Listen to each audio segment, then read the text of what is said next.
প্রিয় বন্ধুগণ, আজ আমি কথা বলবো আমাদের কলকাতা ও হাওড়া শহরের বড় বড় শপিং মল নিয়ে, যেগুলো আজকের আধুনিক জীবনের বলতে পারেন একটু গুরুত্বপূর্ণ অংশ হয়ে উঠেছে। আমরা সবাই জানি আজ শহরে অনেক বড় বড় শপিং মল তৈরি হয়েছে, যেখানে এক ছাদের নিচে সব কিছু পাওয়া যায়। কিন্তু প্রশ্ন হলো, এই মলগুলি কি সবার জন্য সমানভাবে উপকারী? না, ঠিক তা নয়। প্রথমে যদি আমরা গরিব বা নিম্নবিত্ত মানুষগুলোর কথা বলি বা ভেবে দেখি, তাহলে দেখা যাবে এই মলগুলো তাদের জন্য খুব একটা সুবিধাজনক নয়। কারণ মলের জিনিসপত্র সাধারণত অনেক বেশি দামের হয়, যা তাদের সাধ্যের বাইরে। ইচ্ছা থাকলেও তারা সেটা পূরণ করতে পারে না। অনেক সময় তারা শুধু ঘুরতে যায়, কিন্তু কিছু কিনতে পারে না। এতে তাদের মধ্যে এক এক ধরনের হীনমন্যতা বা মন খারাপও তৈরি হয় বলতে পারেন। আবার ছোট ছোট স্থানীয় দোকানগুলো মলের কারণে ক্ষতিগ্রস্ত হয়ে পড়েছে, যা গরিব ব্যবসায়ীদের জন্য একটা বড় সমস্যা।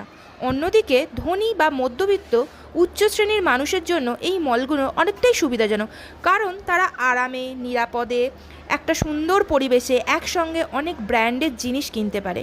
সময় বাঁচে, আবার তাদের লাইফস্টাইলও আরও আধুনিক হয়ে ওঠে।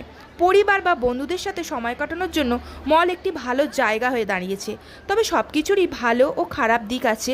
মল আমাদের জীবনে সুবিধা এনেছে, কিন্তু একই সাথে সামাজিক বৈষম্যও কিছুটা বাড়িয়েছে।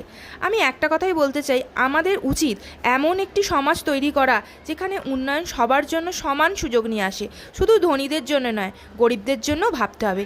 আরও একটা গুরুত্বপূর্ণ কথা হচ্ছে, সামনে ভোট আসছে, সেটা আমরা সবাই জানি। কিন্তু এই ভোটটা আমি অনুরোধ করব সেই মানুষকেই দিন, যাতে আমাদের দৈনন্দিন জীবনে সেই মানুষটা উপকারে আসে, বা আমাদের দৈনন্দিন জীবনে যে সমস্যা হচ্ছে সেই সমস্যাগুলো দেখে।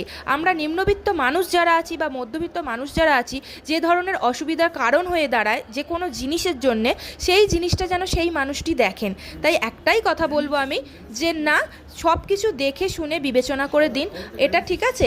আর সবথেকে আমাদের হাওড়া শহরে যেটা যারা থাকেন, এটা খুব ভালো করেই জানেন যে আমাদের হাওড়া শহরে জল জমা কিন্তু একটা বড় কারণ।